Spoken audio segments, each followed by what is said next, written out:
Bismillahirrahmanirrahim. Selanjutnya itu cara mengetahui hadis maudhu. Nah, ini cara mengetahuinya. Tadi kan sudah saya bilang, tetap berhati-hati menggunakan hadis. Ingin menggunakan hadis kan dalam berceramah, dalam mengajar anak-anak, itu kita harus mengetahui hadis itu dulu. Maudhu atau sahih atau qudsi atau yang lainnya. Yang pertama di sini tercatat atas dasar pengakuan para pembuat hadis palsu sendiri, sebagaimana pengakuan Abu Ismah Nuh bin Abi Maryam yang mengaku telah membuat hadis palsu tentang fadilah membaca Al-Quran surat demi surat. Nah, begitu juga pengakuannya Giyas bin Ibrahim dan lain-lain dalam kaitannya dengan masalah ini. Al-Suyuti menyatakan keutamaan surat Al-Quran diinformasikan melalui sumber yang sahih hanyalah surat Al-Fatihah, Al-Baqarah, Ali Imran, Al-An'am, dan 7 surat yang panjang dari surat Al-Baqarah hingga surat Al-Bara'ah, yaitu surat Al-Kahfi, Yasin, Ad-Dukhan, Al-Mulk, Al-Zalzalah, An-Nur, Al-Kafirun, Al-Ikhlas, dan surat Muawwidatain. Surat Muawwidatain. Selain surat itu tersebut, jika ada menyebut keutamaannya, maka hadisnya bukanlah hadis sahih. Nah, jadi ketika kita kaitannya dengan masalah ini, Asy'ari menyatakan keutamaan surat Al-Quran yang diinformasikan melalui sumber yang sahih hanyalah surat Al-Fatihah. Ini yang sahih ya. Ini yang sahih. Kita harus lebih detail lagi. Yang sahih itu Al-Fatihah, Al-Baqarah, Ali Imran, Al-An'am, dan 7 surat yang panjang dari surat Al-Baqarah hingga surat Al-Bara'ah, yaitu surat Al-Kahfi, Yasin, Ad-Dukhan, Al-Mulk, Al-Zalzalah, dan An-Nur, Al-Kafirun, Al-Ikhlas, dan surat Al-Muawwidatain, Selain surat-surat itu yang menyebut keutamaannya, maka hadisnya bukan hadis sahih. Nah, yang pertama. Yang kedua, adanya qarinah atau dalil yang menunjukkan kebohongan, seperti menurut pengakuannya dan ia meriwayatkannya dari seorang syekh, tetapi ternyata ia tidak pernah bertemu secara langsung atau mengaku pernah menerima hadis di suatu daerah. Nah, berarti yang kedua ini dia mengaku, oh saya kemarin bertemu dengan ini, dan dia mengatakan seperti ini, tapi asli tidak. Dia mengada-ngada, seperti yang sebelumnya pernah saya katakan, dia mengada-ngada atau membuat cerita supaya dia dikagumi oleh audiens dan ingin didengar oleh audiens sendiri. Yang ketiga, meriwayatkan hadis sendiri, sementara periwayat dikenal sebagai pembohong dan apa yang diriwayatkan itu tidak ditemukan oleh riwayat lain. Nah, ini bahaya sama sekali. Sekarang sudah banyak yang meriwayatkan tentang, pasti kalian sudah tahu kan, yang syududu itu mengada-ngada sama sekali. Yang katanya pernah belajar kitab Suryani, tapi dia tidak memahami atau tidak tahu ya. Yang di bagian B, dalam matanya buruknya redaksi hadis padahal Nabi Muhammad SAW, di sini tertulis ada seseorang yang sangat fasih dalam berbahasa serta santun dalam memilih ungkapan. Nah, Nabi itu ketika berbicara dan mengungkapkan sesuatu pasti fasih dan tidak mungkin tidak fasih. Yang kedua, maknanya rusak. Ibnu Hajar menerangkan bahwa kejelasan lafaz ini dititik beratkan pada kerusakan arti, sebab dalam sejarah tercatat tidak semua hadis diriwayatkan secara lafzi atau secara lafaz. Sebagian memang diriwayatkan secara maknawi, sebuah lafaz yang sebenarnya dibuat oleh periwayatnya. Kemudian diklaim dari Nabi itu juga dikategorikan hadis palsu. Jadi hadis ini tidak secara lafaz juga, atau tidak secara tulisan, atau tidak secara lisan juga. Jadi kita lihat dulu itu siapa yang meriwayatkannya. Ketika kita membacanya salah huruf atau salah harokat, itu hitungannya hadis palsu. Maka ketika kita membaca sesuatu, kita lihat dulu dengan pembacaannya ya. Yang ketiga, matanya bertentangan dengan akal kenyataan, bertentangan dengan Al-Quran atau hadis yang lebih kuat atau ijma, seperti hadis yang menyebutkan bahwa umur dunia 7.000 tahun. Hadis ini bertentangan dengan Quran surat Al-A'raf bagian pengusahaan ini ayat 87 yang menegaskan bahwa umur dunia hanya diketahui oleh Allah. Nah, yang keempat yaitu matanya menyebutkan janji yang sangat besar atas perintah perbuatan yang kecil atau ancaman yang sangat besar atau perkara kecil. Yang kelima, hadis yang bertentangan dengan kenyataan sejarah yang benar-benar terjadi di masa Rasulullah SAW. Hadis yang terlalu melebih-lebihi keutamaan salah satu sahabat. Nah, ini hati-hati. Kadang-kadang juga hadis ada yang juga bisa dilebih-lebihkan. Jadi tidak omongan juga. Kadang-kadang ada omongan yang dilebih-lebihkan atau cerita kita yang dilebihkan. Ini di sini juga bisa melebih-lebihkan hadis. Nah, ini sangat banyak. Dan selanjutnya itu langsung kita ke bagian jenis-jenis hadis ya. Nah, bismillah. Mungkin kalau ada yang salah, tolong di kolom komentar, dan jangan lupa di follow akun TikTok saya Endon2, dan insyaallah nanti ada YouTube, dan jangan lupa di follow ya. Pembagian hadis yang pertama, berdasarkan kuantitas periwayat. Ditinjau dari segi kuantitas periwayatannya, sebagian ulama membagi hadis dalam dua kategori, yakni mutawatir dan ahad. Sebagian yang lainnya membaginya menjadi tiga, yakni mutawatir, masyhur, dan ahad. Nah, hadis mutawatir secara bahasa mutawatir berarti tata'abu atau mutata'abi, yang berarti sesuatu yang datang berturut-turut tanpa ada jarak. Secara terminologi, mutawatir berarti hadisnya diriwayatkan oleh banyak orang pada setiap tabakoh sejak awal sanad sampai akhir sanad. Nah, mutawatir berarti banyak periwayatnya, dan itu pun tidak dibatasi dari tabakohnya. Berdasarkan definisi di atas, maka ulama mutakhirin kemudian menumaskan syarat-syarat hadis mutawatir. Syarat-syaratnya tersebut adalah diriwayatkan oleh orang banyak periwayatnya. Yang kedua adalah adanya keseimbangan jumlah periwayat pada tiap tabakoh. Jika sanad tabakoh pertama berjumlah 10 misalnya, maka pada tabakoh selanjutnya paling tidak sanadnya juga harus 10 atau minimal 9 atau 11. Yang ketiga, adanya keyakinan bahwa mereka tidak mungkin sepakat berdusta. Yang keempat, berdasarkan tanggapan panca indera, berita yang disampaikan oleh periwayat harus betul-betul hasil pendengarannya, penglihatannya, dan lain-lain secara indrawi. Nah, jadi di sini hadis mutawatir ini banyak persyaratannya. Maksudnya banyak kategorinya.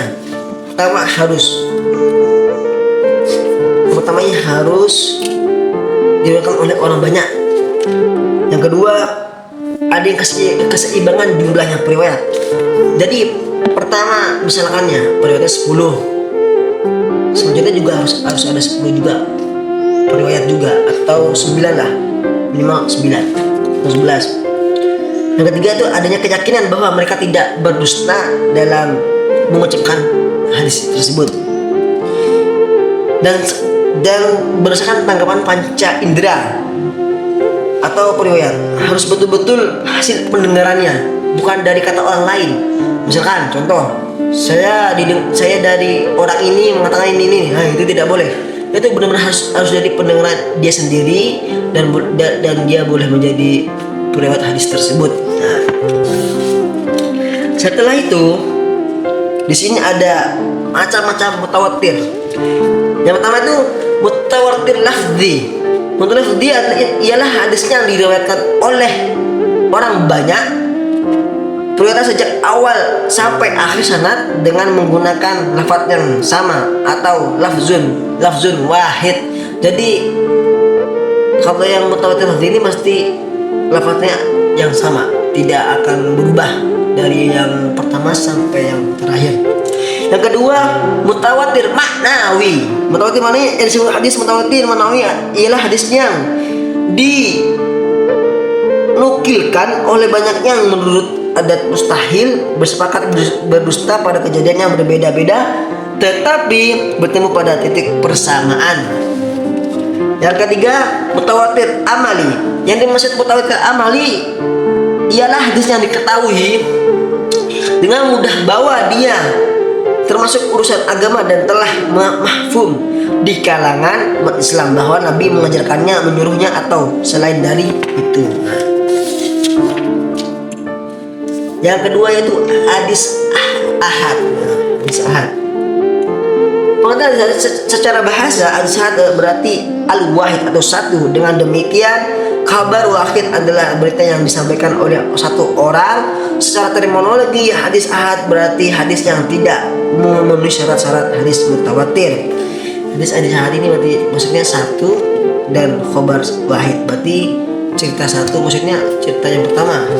Mungkin seperti itu ya. Mungkin kalau ada yang lebih paham mungkin bisa di kolom komentar supaya saya tidak, mungkin ada yang lebih paham dari saya karena saya masih belajar. Kita sendiri sama-sama belajar. Yang kedua itu hadis masyhur. Berarti masyhur adalah bahasa berarti yang sesuatu yang populer telah tersebar. Adapun secara terminologi hadis masyhur ialah hadis yang mempunyai lebih dari 2 jalan tetapi tidak sampai pada batas mutawatir. Nah, jadi mutawatir ini banyak batas-batasannya. Jadi kalau hadis ahad ini tidak sampai batasnya mutawatir sendiri. Nah, selanjutnya yaitu hadis masyhur ini terbagi 2. Hadis ghairul masyhur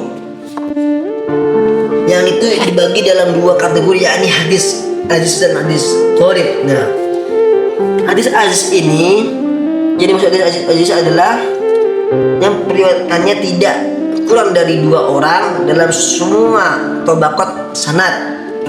Berdasarkan definisi tersebut, maka menurut Mahmud al-Tahannah, sekalipun dalam sebagian tabaqat terdapat 3 periwayat atau lebih, tetapi ada tabaqat yang jumlah periwayatnya hanya 2, secara ketat mengharuskan hadis aziz diriwayatkan dari dan kepada 2 orang periwayat pada setiap tabaqat.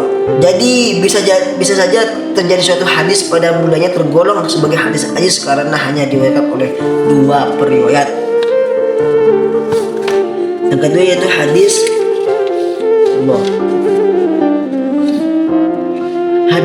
gharib. Hadis gharib ini secara bahasa gharib yaitu adalah menyendiri atau jauh dari kerabatnya. Ulama hadis mendefinisikan hadis gharib sebagai hadis yang diriwayatkan hanya seorang saja pada tempat manapun, terjadinya penyendirian itu dalam sanad. Jadi hadis gharib ini berarti hanya 1 orang. Maksudnya itu hanya 1 orang ini diriwayatkan itu hanya 1 orang saja, hadis gharib. Beda dengan hadis aziz. Selanjutnya hadis makbul. Hadis makbul secara leksikal, makbul berarti mahfuz, yang diambil, musaddaq dibenarkan, atau yukbal diterima. secara lesikal dapat dipahami bahwa hadis maqbul adalah hadis yang dapat diambil, diterima dan dibenarkan. Secara terminologi, hadis maqbul ialah hadis yang dapat dijadikan hujjah sebagai ulama mendefinisikan dengan hadis yang telah sempurna padanya syarat-syarat penerimaan. Syarat-syarat penerimaan hadis maqbul terdiri dari dua bagian, yakni pertama berkaitan dengan sanad berupa sanadnya bersambung, diriwayatkannya oleh periwayat yang adil dan dihabib. Kedua berkaitan dengan matan berupa terhindar dari syai'at, kejanggalan dan illat atau cacat. Meskipun syarat-syarat penerima hadis terpenuhi dalam kenyataan, tidak semua hadis maqbul dapat diamalkan. Karena itulah hadis maqbul dibagi dua, yakni maqbul ma'mul bih yang bisa diamalkan dan maqbul ghairu ma'mul bih tidak bisa diamalkan. Termasuk maqbul bih hadis muhkamah, yakni hadis yang telah memberikan pengertian yang jelas.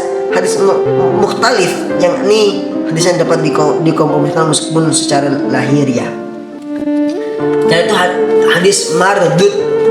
Secara bahasa, mardud berarti yang ditolak, nggak tahu ditolak masalah ya, atau yang dibantah, yang tidak terima. Secara terminologi, mardud ialah hadis yang tidak memenuhi syarat atau sebagian syarat hadis makbul.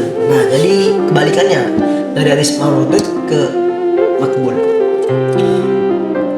Pembagian hadis makbul seperti telah ditemukannya sebelumnya ditinjau dari segi terpenuhi syarat penerimaan hadis. Hadis makbul terbagi dua, yakni sahih dan hasan. Nah, yang ini selanjutnya itu hadis hasan. Hadis sahih, maaf ya. Hadis sahih. Pengertian hadis sahih secara bahasa, sahih berarti sehat, selamat, benar dan sempurna. Antonimnya adalah sakim yang berarti sakit. Secara terminologi, sampai abad 3 Hijriah, ulama mutaqaddimin belum membuat term yang jelas. Mereka umumnya hanya memberikan batasan-batasan kriteria penerimaan hadis dan dapat dijadikan hujah di antara pernyataan mereka. Misalnya, tidak diterimanya periwayatan hadis kecuali yang bersumber dari orang-orang Tiskoh ini yang berarti tidak diterima periwayatannya hadis yang bersumber dari orang-orang yang tidak dikenal memiliki pengetahuan hadis. Nah, ketika kita ingin meriwayatkan hadis, orang itu harus juga mempunyai keilmuan tentang hadis juga. Tidak semua orang itu bisa. Ketika orang ini, ya ini di sini disebutkan Tiskoh ini tidak diterima periwayatan hadisnya yang bersumber dari orang yang tidak dikenal atau tidak memiliki pengetahuan hadis. Nah, ini tidak akan diterima. Di bagian satunya itu diriwayatkan oleh periwayat yang dapat dipercaya, pengalaman agamanya, dikenal sebagai orang jujur, memahami dengan baik hadis yang diriwayatkan, mengetahui perubahan arti hadis jika terjadi perubahan lafal, maupun meriwayatkan hadis secara lafzi, bunyi hadis yang diriwayatkan sama dengan bunyi hadis yang diriwayatkan oleh orang lain, dan terlepas dari tadlis, penyembunyian cacat. Nah, jadi kan ada tiskoh dan sekarang ada tadlis atau penyembunyian cacat. Dan kan periwayatan besar sampai kepada Nabi atau dapat juga tidak sampai kepada Nabi. Nah, setelah ini itu ada syarat-syarat hadis sahih. Tadi sebelumnya kan ada syarat-syarat hadis mutawatir, hadis maqbul, hadis mardud, hadis lagi. Itu dah. Setelah itu yaitu syarat-syarat hadis sahih. Mencermati definisi di atas maka dapat dijelaskan syaratnya hadis sahih sebagai berikut. Pertama yaitu sanadnya bersambung. Kedua, diriwayatkan oleh periwayat yang adil. Jadi ketika diriwayatkan ini benar-benar harus orang yang adil, tidak sembarang orang yang bisa meriwayatkan hadis ini. Jadi tidak semua orang bisa meriwayatkan. Jadi kita harus pertama jujur dan periwayatan harus adil juga. Dan yang kedua, riwayatkan oleh pengertian yang dihabit. Dihabit di sini artinya yaitu adalah secara disikal. Dihabit berarti kokoh. Pertama yaitu kuat hafalan dengan sempurna menurut Ibnu Hajar Al-Asqalani. Riwayat yang dihabit adalah riwayat yang kuat hafalannya terhadap apa yang pernah didengarnya. Jadi yang dimaksud di habit ini adalah orang yang benar-benar penghafalannya ini sangat kuat dan pendengarannya sangat kuat dan juga penglihatannya. Ketika kita tidak dihabit, ketika orang itu melihat hadis tidak dihabit, maka takut akan mengurangi dari kalimatnya atau hukumnya, kecerahannya. Itu berurutan oleh yang dihabit di tadi ya. Setelah itu terhindar dari syai'at atau janggal, tidak mengandung ilat atau cacat. Nah, berarti di sini hadis sahih itu berarti benar-benar hadis yang sempurna, tidak ada kekurangan. Pertama dari periwayatan sudah harus adil, dan yang kedua harus yang dihabitkan. Ya, selanjutnya yaitu pemalsuan hadis. Nah, secara fungsional hadis merupakan bayan terhadap Al-Quran sebagai bayan.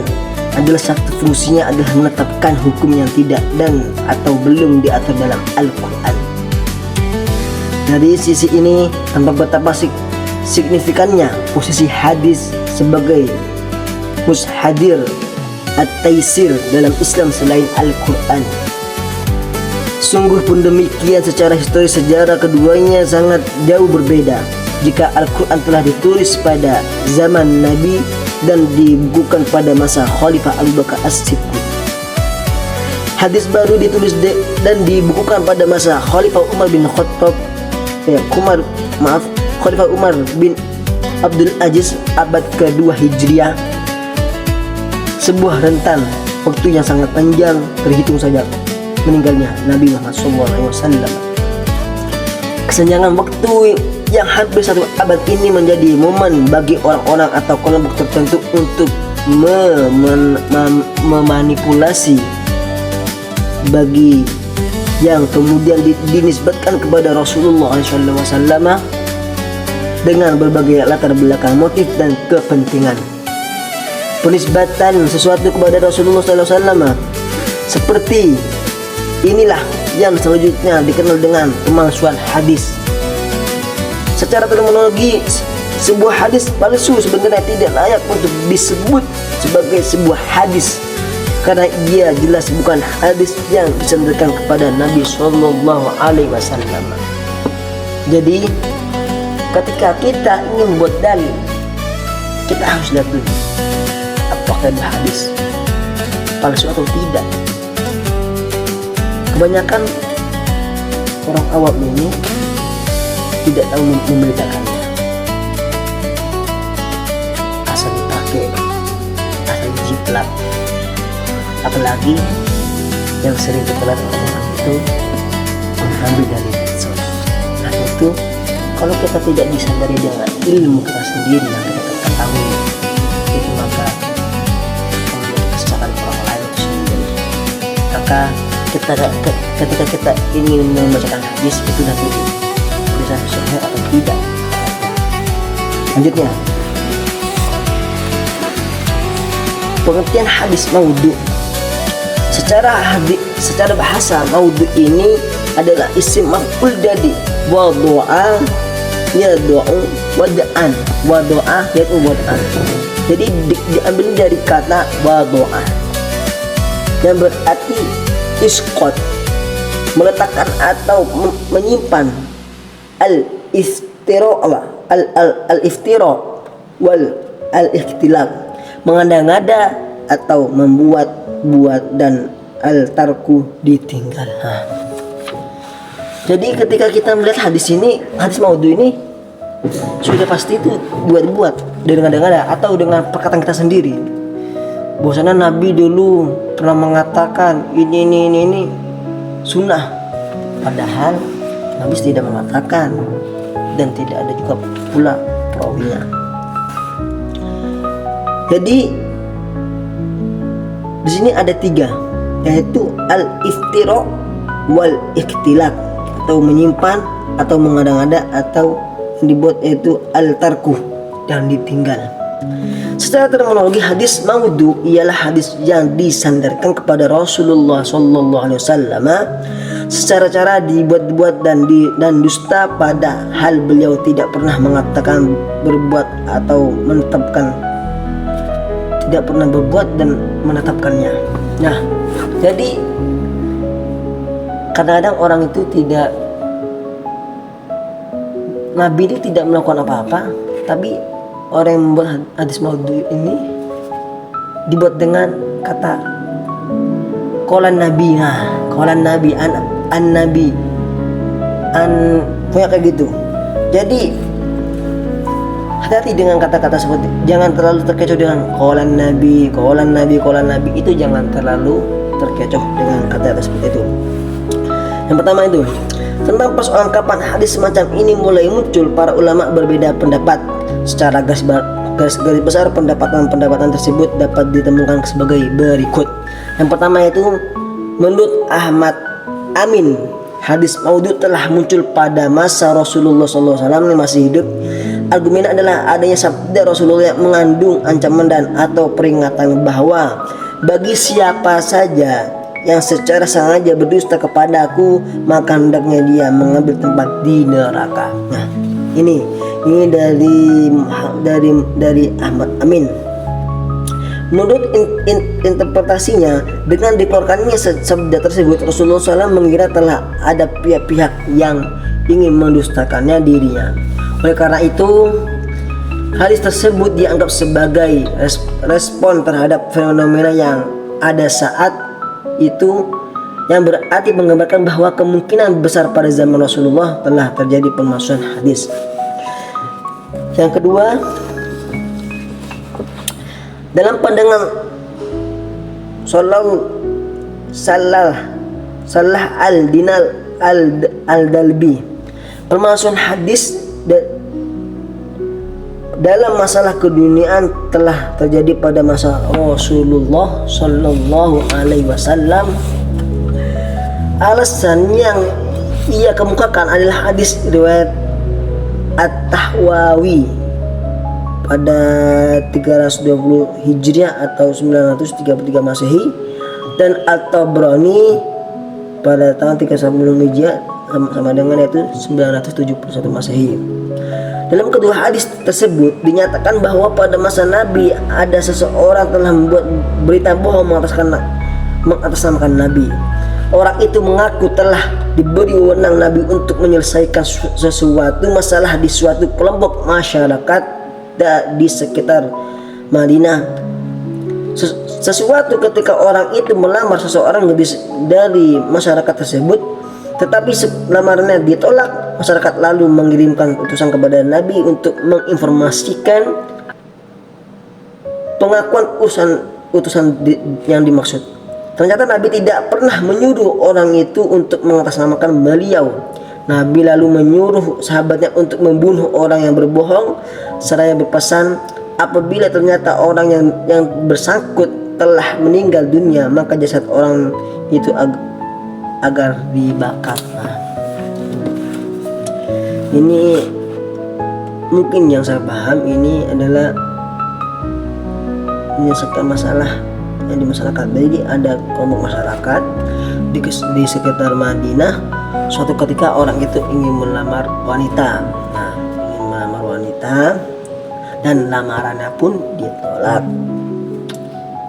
Setelah itu masyarakat itu mengirim utusan kepada Nabi untuk menginformasikan atas pengakuan utusan yang dimaksud. Ternyata Nabi tidak pernah menyuruh orang itu untuk mengatasnamakan beliau. Nah, ini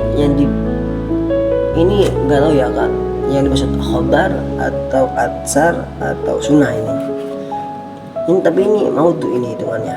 Jadi Nabi itu menyuruh sahabatnya untuk membunuh orang yang berbohong.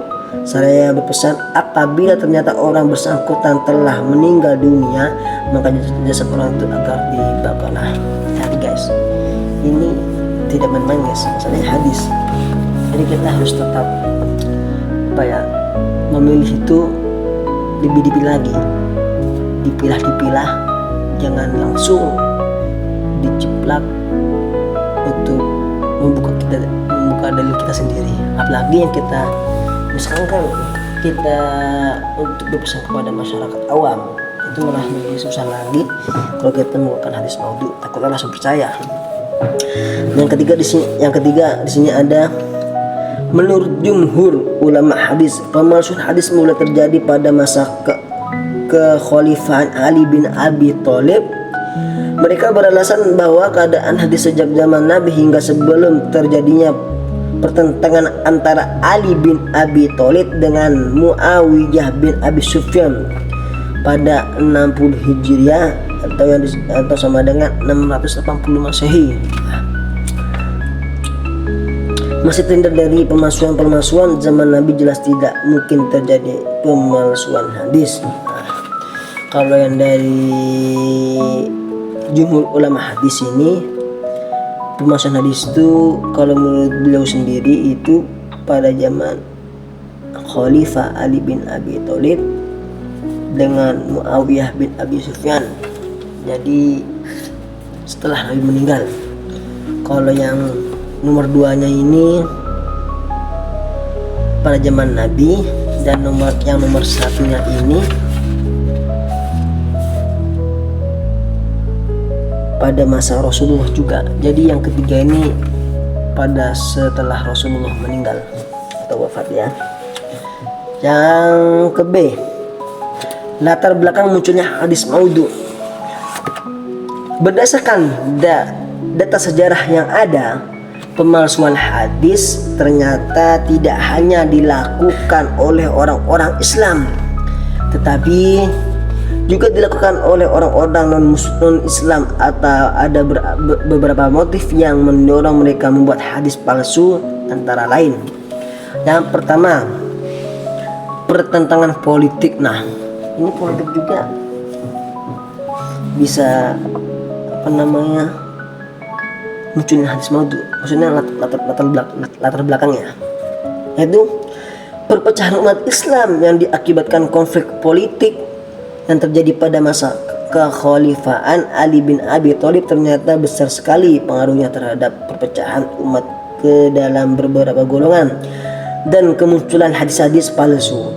Masing-masing golongan berusaha mengalahkan lawan dan mengaruhi orang-orang dengan membawa Al-Quran dan As-Sunnah. Caranya adalah masing-masing kelompok berusaha mencari dalil agama dalam rangka mengunggulkan pernyataan-pernyataan yang disandarkan pada Nabi SAW. Padahal Nabi ketika ingin mengucapkan juga akan melihat keadaan, tidak langsung bilang atau langsung ceplos kalau bahasa saya nih. Setelah itu dari sinilah hadis palsu mulai berkembang.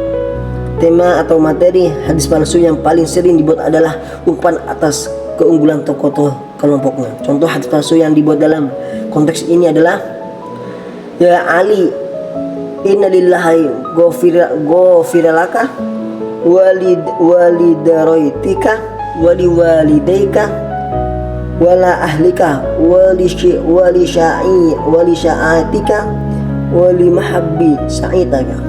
Jadi wahai Ali, sesungguhnya Allah sallallahu alaihi wasallam, wahai Ali, sesungguhnya Allah Subhanahu wa taala telah mengampuni keturunanmu, kedua orang tuamu, keluargamu, golongan-golongan Syiahmu, dan orang-orang yang mencintai golongan Syiahmu. Nah, ini termasuk hadis maudhu atau palsu ya. Jadi ketika kita melihat orang membacakan hadis itu, kita lihat dulu ini apa yang dibaca dengan dia, apa itu hadis qudsi atau hasan atau maudhu. Kita lihat dulu.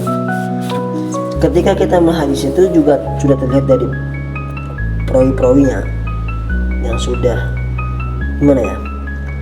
Jadi sebelum itu sudah ada kodifikasi hadis juga ya. Setelah itu ada itu usaha kaum zindik. Kaum zindik adalah kaum atau golongan yang membenci Islam, baik Islam sebagai agama atau sebagai dasar pemerintahan. Mereka menyadari bahwa tidak mungkin melampiaskan kebencian melalui konfrontasi dan pemalsuan Al-Quran. Maka cara yang paling tepat dan memungkinkan adalah melalui pemalsuan hadis dengan tujuan menghancurkan agama dari dalam. Abdul Al-Karim bin Auja misalnya, yang dihukum mati oleh Muhammad bin Sulaiman bin Ali, wali wilayah Basrah ya, wilayah Basrah, ketika akan dihukum membuat pengakuan dengan mengatakan, demi Allah saya telah membuat hadis palsu sebanyak 4.000 hadis. Seorang zindik lainnya yang telah mengakui di hadapan Khalifah Al-Mahdi bahwa dirinya telah membuat ratusan hadis palsu. Ironisnya hadis palsu ini telah tersebar di kalangan masyarakat. Dalam catatan Hamad bin Zaid, hadis palsu yang disebut kaum zindik ini berjumlah sekitar 12.000 hadis. Contoh hadis yang dibuat oleh golongan zindik ini antara lain an-nadaru ilal wajhil jamilah sadiqah, melihat wajah cantik termasuk ibadah. Ini sangat bahaya. Dia ini sudah menyebarkan 4.000 hadis guys. Ayo bayangkan 4.000 hadis yang sudah dia sebarkan.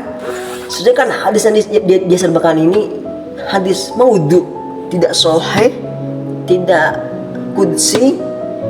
Intinya hadis maudhu, hadis palsu hitungannya. Nah, ketika dia takutnya sudah dilakukan orang lain, makanya setelah itu diadakannya namanya kodifikasi hadis, di mana orang-orang itu dikumpulkan, harus tahu, harus hafal dengan lisan dan harus tahu dengan tulisan juga. Yang ketiga, fanatik terhadap bangsa, suku, negara, bahasa, dan pimpinan.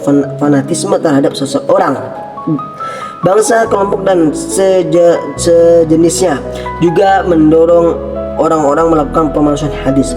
Golongan Al-Suyubiyah misalnya, karena begitu fanatik terhadap bahasa Persia, mereka membuat hadis palsu bahwa apabila Allah murka maka dia menurunkan wahyu dengan bahasa Arab, dan apabila senang maka dia menurunkan dengan bahasa Persia. Ini ada lagi dalam fanatik terhadap bangsa, suku, negara, dan bahasa, dan pemimpinan fanatisme. Nah, masa iya ada hadis ketika Allah murka maka dia menurunkan wahyu dengan bahasa Arab, ketika senang maka menggunakan bahasa Persia. Persia itu kayaknya bahasa Persia guys. Jadi kita aja yang zaman sekarang nggak tahu gimana turunnya hadis seperti apa, atau nggak tahu dah. Ini pembahasan hadis maudhu ya. Nah, selanjutnya yang keempat, memengaruhi kaum awam dengan kisah dan nasihat para qussoh atau kisah-kisah, bukan qussoh. Qussoh itu suatu cerita atau tukang cerita ya. Jika terlibat dalam pembuatan hadis palsu guna memperoleh simpati dari pendengarannya dan agar masyarakat kagum melihat kemampuan. Nah, ketika kita ingin kagum dilihat oleh orang lain, jangan menggunakan hadis maudhu atau hadis palsu.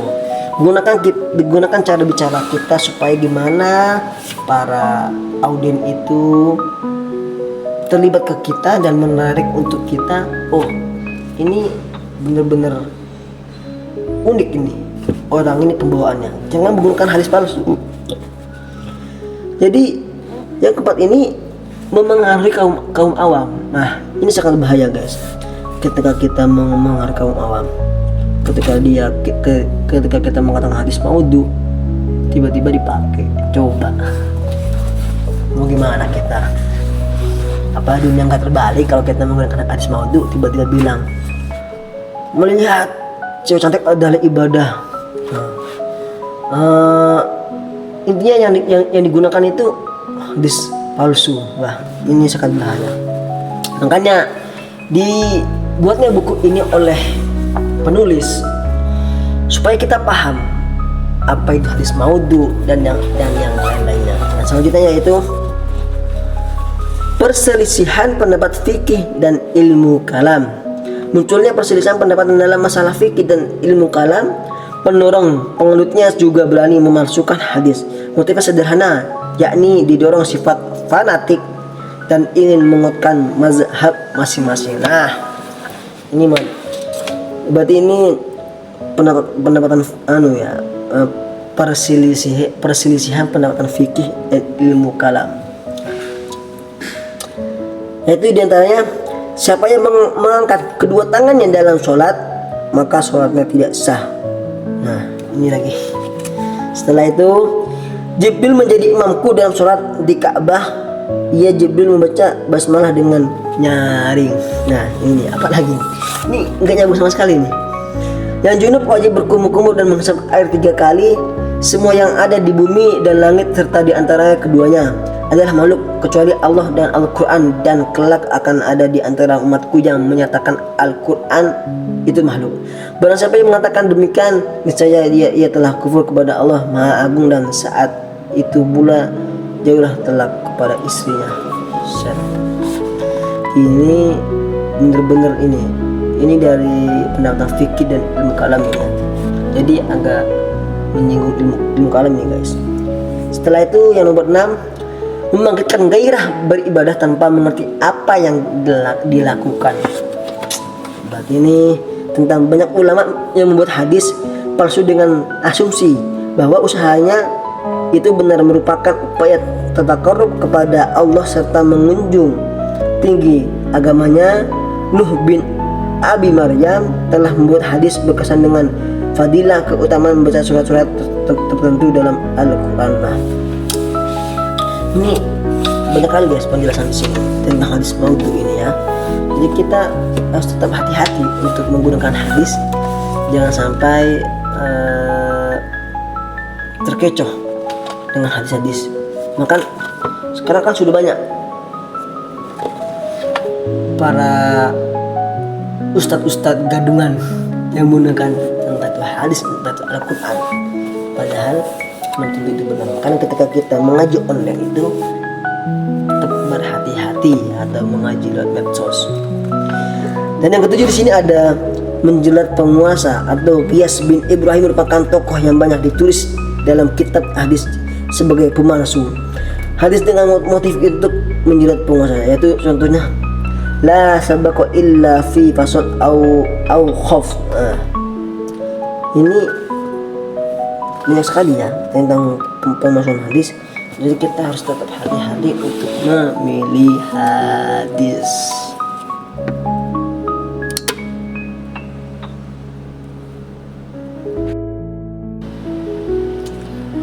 Oke, selamat pagi kawan. Sebagaimana yang kemarin saya bilang, saya akan membacakan ulumul hadis yang sudah saya rangkum sendiri dari buku ini, yaitu yang itu tentang ulumul hadis dari pengantar sampai paham ingkar sunnah. Mungkin kalau dari teman-teman atau followers saya yang kurang paham, mungkin nanti bisa di kolom komentar dan jangan lupa di subscribe. Oke. Kita sebelum membuka bab pertama, kita baca dulu pengantar yang di belakang sini ya guys. Ya, di sini tertulis buku ulumul hadis dari pengantar sampai paham ingkar sunnah yang ada di tangan pembaca ini berisi uraian tentang hadis Nabi dari sisi historisnya dan metodologis. Pembahasan historisnya meliputi sejarah pertumbuhan dan perkembangan hadis, pemalsuan hadis, dan masalah lain yang terkait. Adapun pembahasan metodologisnya meliputi periwatan hadis, penelitian hadis, cabang-cabang ilmu hadis dan pembagian hadis, serta dilengkapi dengan mengenai paham ingkarus sunnah. Dengan uraian yang praktis, buku ini dapat memberi sumbangan pemikiran dalam upaya ikut melestarikan hadis Nabi dan sangat bermanfaat bagi pembaca yang tertarik dengan kajian ilmu hadis, baik itu dari kalangan mahasiswa, lingkungan akademik maupun bagi pembaca pada umumnya. Nah, jadi ini nih, buku ini nih bisa dibaca dengan siapa saja, apalagi para mahasiswa yang ingin yang matkulnya berhubungan dengan hadis. Mungkin baca ini mungkin akan lebih paham ke materi dan bisa membuat makalah dengan materi yang ada di sini. Begitu. Ya, langsung saja ya dengan bab yang pertama. Bismillahirrahmanirrahim. Hadis dan hubungannya dengan Al-Qur'an. Yaitu di sini tertulis pengertian hadis. Secara etimologi, hadis berarti sesuatu yang baru, al-jadid, lawan dari sesuatu yang lama, al-qadim. Itulah sebabnya secara kebahasaan orang yang baru masuk Islam bisa disebut hadis, al-hadithil al-Islam. Nah, setelah itu, adapun secara terminologi, para ulama memberikan definisi ta'rif yang berbeda sesuai dengan latar belakang disiplin keilmuannya bagi ulama hadis atau yang disebut muhadisin. Jadi di sini ulama itu disebutnya muhadisin. Mungkin kalau ada yang lebih paham dari saya bisa nanti di kolom komentar. Oke. Pengertian hadis adalah qaulun Nabi sallallahu alaihi wasallam wa filihu wa ahwalahu. Segala perkataan, perbuatan dan hal ihwal Nabi sallallahu alaihi wasallam. Al-ihwal ialah segala yang diriwayatkan dari Nabi yang berkaitan dengan himmah, karakteristik, sejarah kelahirannya dan kebiasaan beliau. Jadi al-ihwal ini yang sering dilakukan oleh Nabi, seperti sunnah. Intinya seperti kesunahan Nabi, apa saja sih kesunahan Nabi itu, yaitu seperti sholat sunnah, puasa sunnah, Senin Kamis dan yang lain-lainnya. Lanjut, pengertian selanjutnya yaitu di sini ada hadis yang disebut ma adifu ilan Nabi sallallahu alaihi wasallam wa qauluhu lau au fi'lan au takriran au sifatin.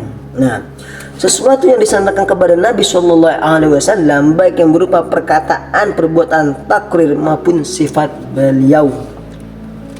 Setelah itu, dari Dr. Muhammad Abdul Ar-Rauf sebagai dikutip Muhammad Suyuhudi Ismail memerinci hal-hal termasuk kategori hadis secara lebih detail dengan merujuk kepada ta'rif muhadisin. Menurutnya, yang termasuk kategori hadis ialah sifat-sifat Nabi yang diriwayatkan oleh para sahabat, perbuatan dan akhlak Nabi yang diriwayatkan oleh para sahabat, perbuatan para sahabat di hadapan Nabi yang dibiarkannya dan tidak dicegahnya. Inilah yang kemudian disebut dengan takrir.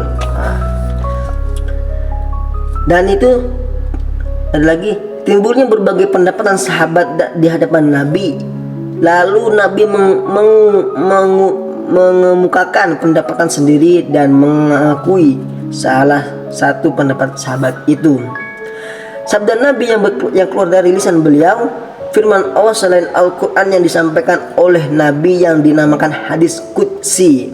Surat-surat yang dikirimkan Nabi, baik yang dikirimkan kepada para sahabat yang bertugas di daerah maupun dikirim kepada pihak-pihak non-Islam.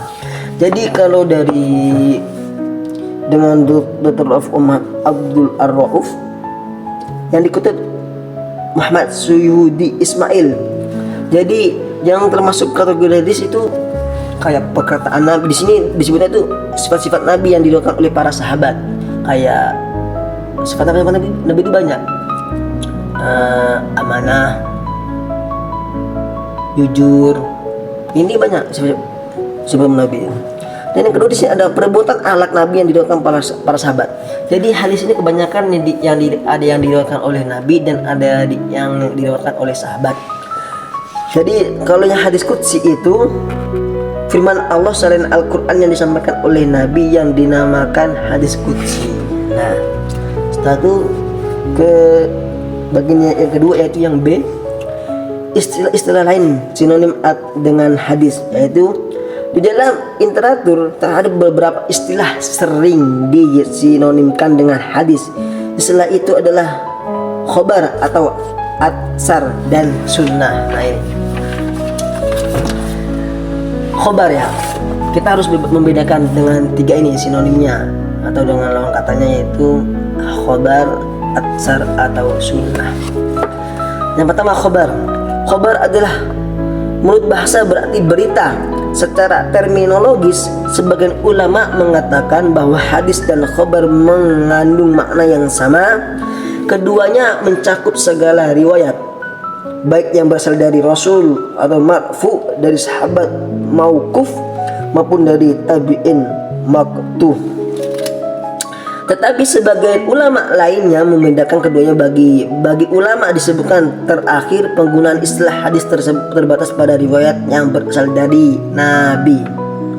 Itulah sebabnya maka orang yang menekuni pengetahuan hadis disebut hadisin, sedangkan orang yang menekuni riwayat khobar disebut akhbar. Nah, jadi ini yang dimaksud khobar ini adalah atau yang disebut itu berita. Nah, berita ini jadi berita itu dari kayak sahabat-sahabat kayak Umar bin Khattab, Abu Bakar, Utsman bin Affan dan Sayyidina Ali bin Abi Thalib. Nah itu. Yang untuk atsar yang kedua, yang di sini secara bahasa berarti bekas atau sisa dari sesuatu. Jejak langkah yang ditinggalkan seorang disebut sebagai atsar, yaitu dalam penggunaannya atsar memang bisa ditemukan dalam pengertian sama dengan hadis bahkan sama dengan khobar.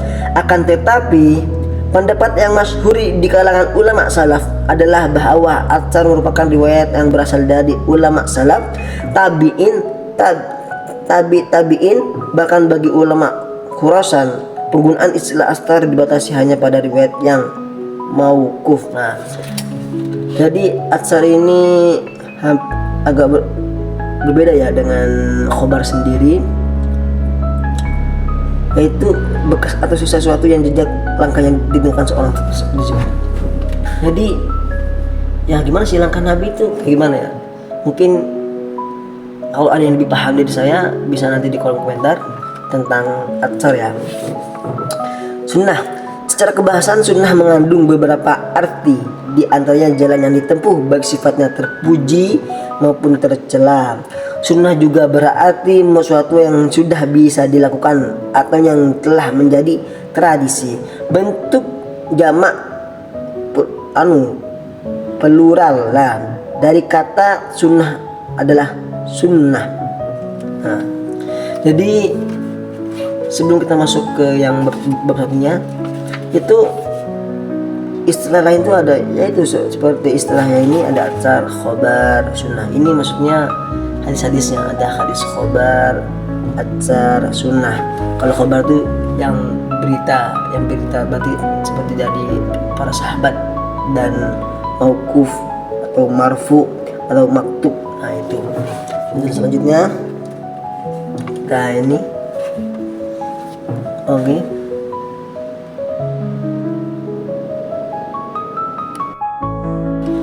Bismillahirrahmanirrahim. Selanjutnya yaitu hadis hasan. Hadis hasan menurut bahasa berarti sesuatu yang disenangi dan dicondongi oleh nafsu. Adapun menurut istilah para ulama berbeda pendapat dalam mendefinisikan. Menurut istilah hadis hasan, perbedaan ini terjadi disebabkan diantaranya mereka ada yang menggolongkan hadis hasan sebagai hadis yang menduduki posisi di antara hadis yang lainnya, sahih dan dhaif. dapat dijadikan hujjah dalam sejarah. Istilah hadis hasan mulai diperkenalkan oleh At-Tirmidzi. Ibnu Taimiyah menguraikan batasan hadis hasan yang diberikan At-Tirmidzi. Menurutnya, hadis hasan adalah hadis yang diriwayatkan dari dua arah jalur dan para periwayatnya tidak bertuduh dusta, tidak mengandungi sayat yang menyalahi hadis-hadis sahih. Nah, selanjutnya itu ada hadis dhaif. Hadis dhaif, kata dhaif menurut bahasa seperti lemah sebagai lawan kata dari kuat. Maka sebutan dhaif secara bahasa berarti hadis yang lemah atau yang tidak kuat. Sebab-sebab hadis dhaif atau yang tertolak ya, yang lemah. Tadi kan yang kuat, sekarang yang lemah. Yang pertama itu sanad hadis. Ada kecacatan pada para periwayatan, baik meliputi keadilannya maupun kedabitannya yang diuraikan dalam 10 macam. Yang pertama yaitu di sini ada dusta, tertuduh dusta, fasik, banyak salah, lengah dalam menghafalkan, banyak wahamnya atau menyalahi riwayat yang lebih tisqoh, tidak diketahui identitasnya, penganut bid'ah, tidak baik hafalannya. Nah, yang disebut waham, yang disebut waham ini itu ada di matkul ini ya. Mu'allal ya waham ini mu'allal. Yang ketiga yaitu sanadnya tidak tersambung, gugur pada sanad. Pertama hadisnya disebut hadis mu'allaq, hadis mu'allaq. Gugur pada sanad terakhir sahabat, hadisnya disebut hadis mursal. Oh, berarti waham ini artinya mu'allal. Dan ketika gugur pada sanad pertama, hadisnya disebut hadis mu'allaq. Gugur pada sanad terakhir, hadisnya disebut hadis mursal. Gugur dua periwayatannya atau lebih secara berurutan, hadis tersebut disebut hadis mudhal. Jika periwayatannya yang digugurkan tidak berturut-turut, hadisnya disebut hadis munqati. Yang kedua itu matanya hadis. Matanya hanya disandarkan pada sahabat, hadis disebut mauquf.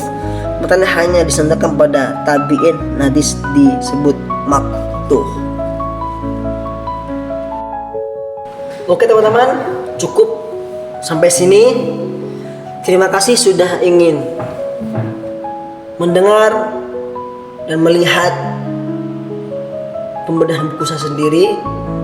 Saya mengambil buku dari Ulumul Hadis, dari pengatas sampai paham ingkarus sunnah. Mungkin kekurangan mohon dimaafkan, tadi tutur kata atau pembacaan hadis yang tadi saya bawakan mohon dimaafkan, karena kebenaran hanya dari Allah, karena saya adalah manusia biasa. Assalamualaikum warahmatullahi wabarakatuh.